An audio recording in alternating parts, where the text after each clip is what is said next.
حسینی رضی اللہ تعالیٰ عنہ فرماتے ہیں کہ میں جو ہے ایک پہاڑی پر چلا کشی میں تھا، میری کانوں نے سنا جب غوث اعظم کہہ رہا کہ میرا یہ قدم تمام ولیوں کے گردن پر ہے، میں نے اپنا سر جھکایا اور سر جھکا کر کے کہا حضور غوث اعظم کہ آپ کا قدم صرف ہمارے گردن پر نہیں سر آنکھوں پر بھی ہے، سبحان اللہ، سر آنکھوں پر بھی ہے۔ اب میں کہہ رہا ہوں اے بھارت کے مسلمانوں، تم آپ یہ غور کرو، جب بھارت کا راجا اور مہاراجا کہہ دے کہ اے غوث اعظم، اے عبد القادر جیلانی، تمہارے یہ قدم صرف ہمارے گردن پر بھی نہیں سر آنکھوں پر بھی ہے، اور میرے اعلیٰ حضرت نے تو کہا ہے حضور غوث اعظم آپ کا قدم مبارک ہے، چاہے ہمارے سر پہ رکھو یا چاہے ہمارے گردن پہ رکھو۔ تو جب وہ حضور غوث پاک نے اعلان کیا تمام ولیوں کے گردن پر میرا یہ قدم ہے، تو خواجہ نے کیا کہا، آپ نے سن لیا، اس لیے میرے اعلیٰ حضرت نے اس کا نقشہ کھینچا ہے،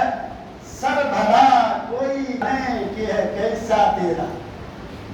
نیند آ رہی ہے زمان میں، سبحان اللہ، سر بھلا کوئی کیا جانے کہ ہے کیسا تیرا، اولیاء ملتے ہیں آنکھیں وہ ہے تلوار تیرا، اولیاء ملتے ہیں آنکھیں وہ ہے تلوار تیرا، اور کیا دبے جس پہ حمایت کا ہو پنجہ تیرا،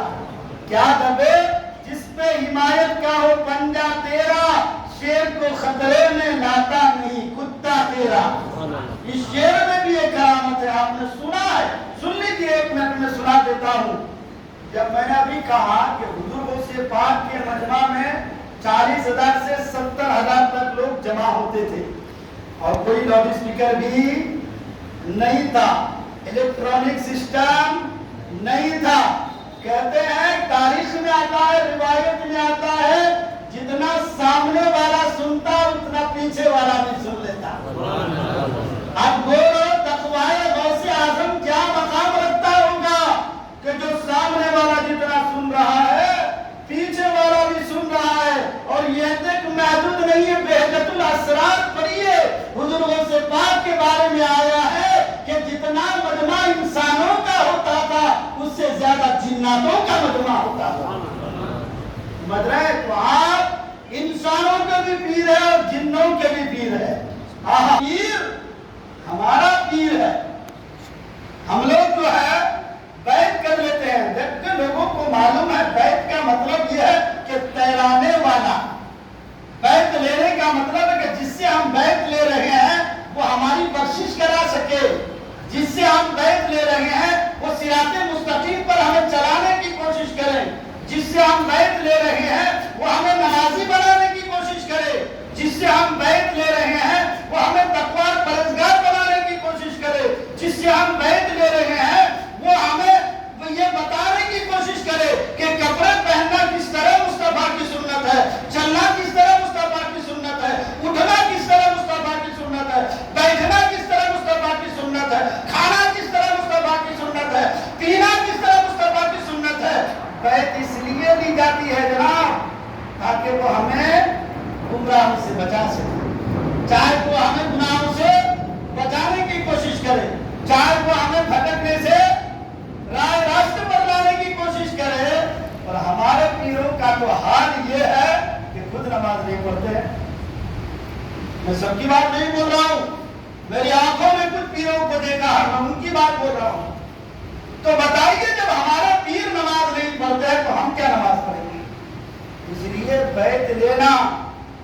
ایسے کو دیکھ کے دینی بخشش کا ذریعہ ہو جائے، ایسے سے بخشش لینا جو آپ کو گمراہوں سے نکال کر کے صراط مستقیم کا راستہ دکھانے کی کوشش کرے۔ ٹھیک ہے، ایک ضمنت بات آ گئی، تو یہ پیروں کا پیر ہے، انسانوں کا پیر اور جنوں کا بھی پیر۔ بزرگوں سے پاک رضی اللہ تعالیٰ عنہ کی ذات پاک یہ ہے کہ آپ جب اپنے خانقاہ میں تشریف فرما ہوتے نا تو لوگوں کو واعظ و نصیحت کرتے۔ الحمدللہ ہم تو ہدیہ لے کر کے واعظ و نصیحت کرتے ہیں، لیکن وہ ولیوں کا ولی ہے، آپ ہدیہ لے کر کے نہیں بلکہ آپ ہدیہ دے کر کے خدمت کیا کرتے ہیں۔ سبحان اللہ، سمجھ رہے آپ کا مجمع ہوتا، جو کچھ آپ کے گھر میں ہوتا، اور الحمدللہ آپ کوئی چھوٹے آدمی نہیں تھے، جس طرح اللہ روحانی مقام آپ کو عطا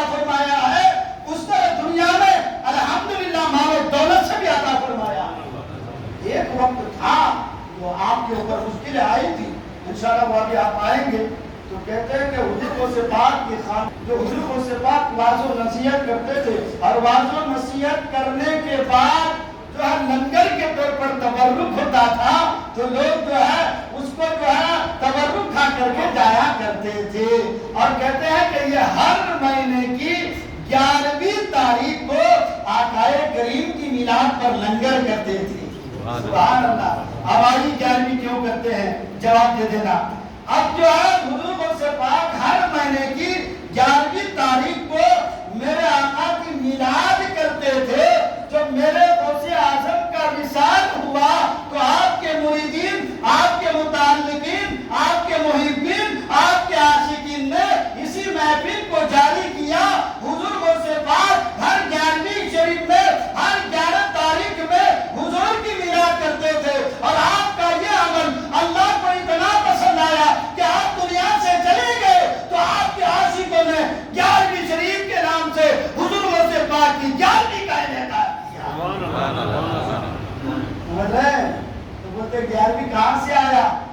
حالانکہ اس مہینے میں پیران پیر کی ولادت نہیں ہوئی حضور غوث اعظم کب پیدا ہوئے رمضان سے کب پیدا ہوئے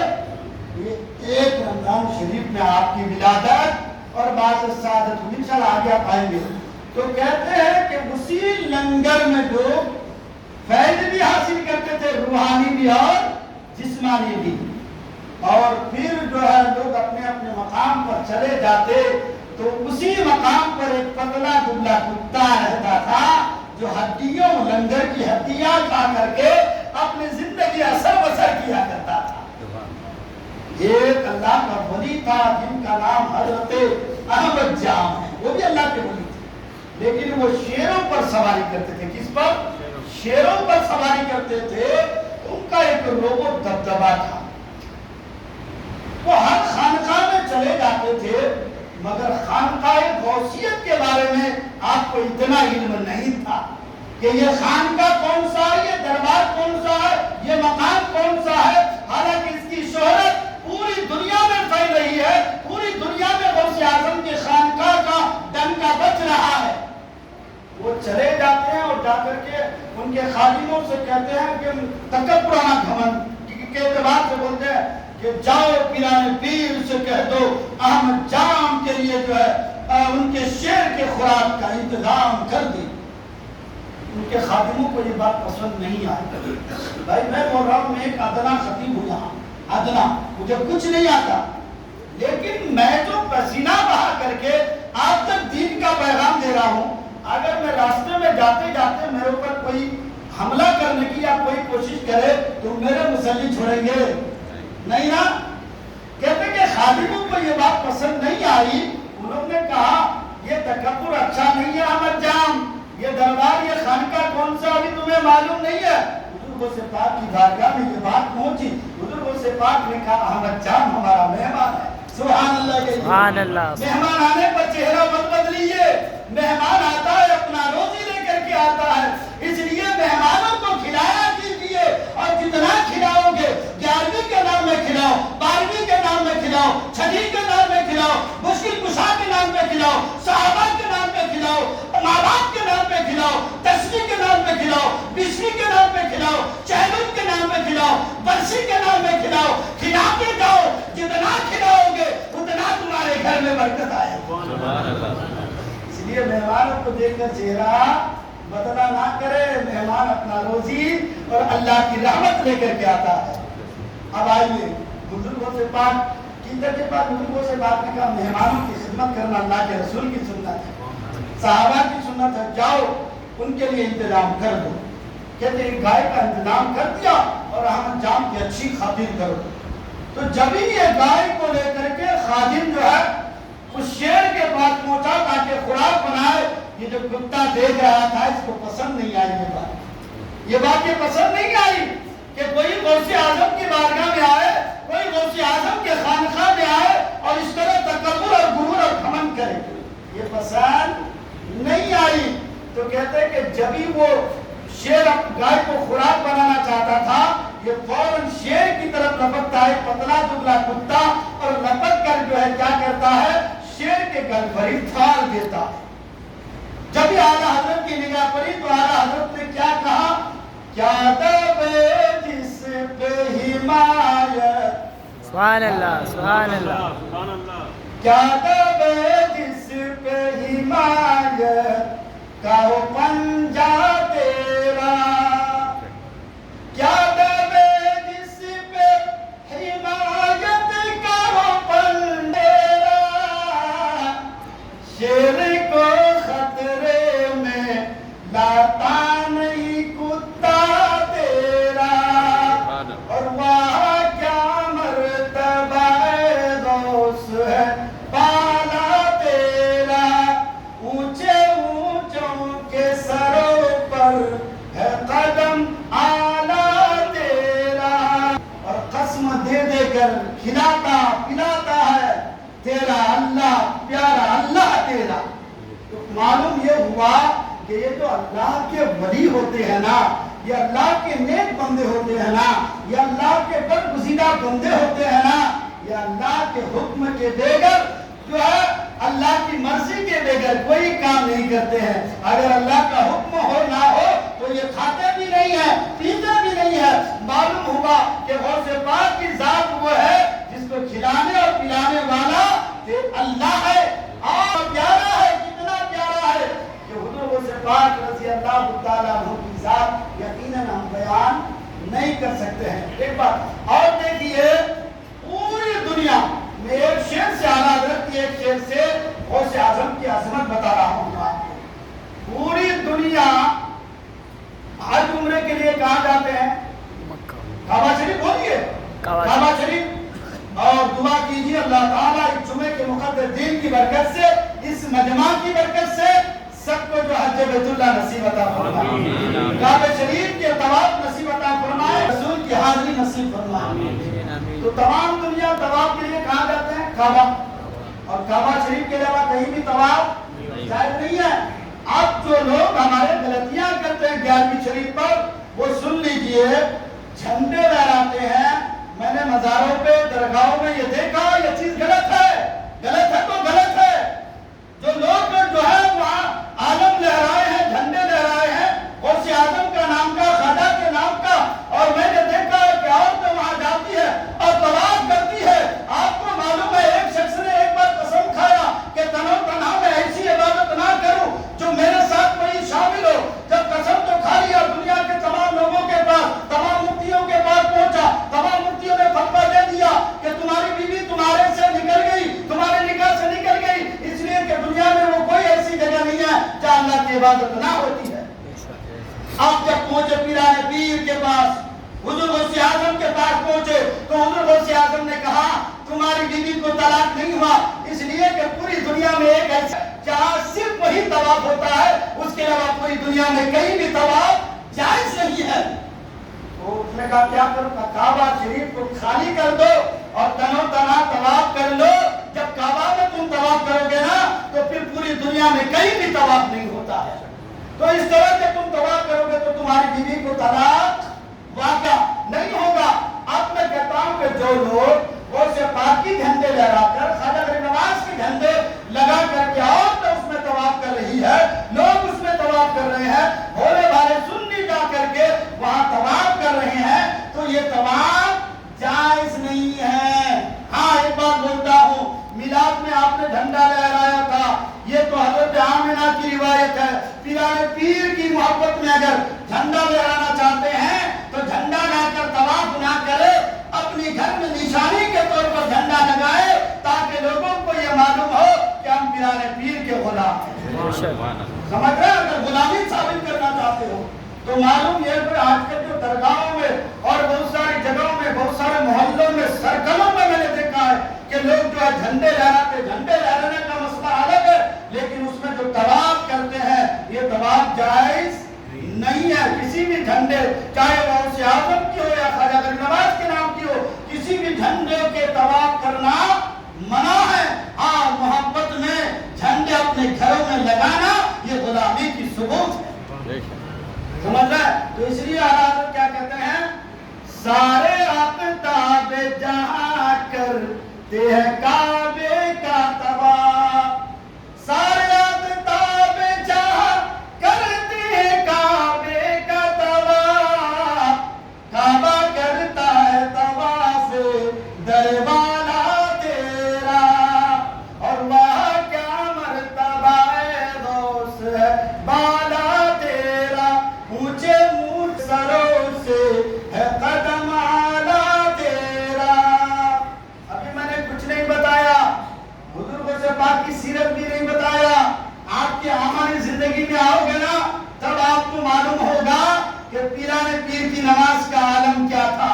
جائیں پیر کے سجدے کا عالم کیا تھا. وقت ہو چکا ہے, آنے والا جمعہ تھوڑا ٹائم سے آنے کی کوشش کیجیے. اللہ تعالی ہمیں آپ کو تمام لوگوں کو عمل کی توفیق عطا فرمائے. چاند کی روشنی میں الجامعۃ الاشرفیہ مبارک پور کی شہادت پر اور ہمارے کرناٹک کی شہادت پر الحمدللہ عاشقان غوث اعظم کے لیے 11ویں شریف کی محفل سجانے والے عاشقوں کے لیے 11ویں شریف جو ہے آج یعنی آنے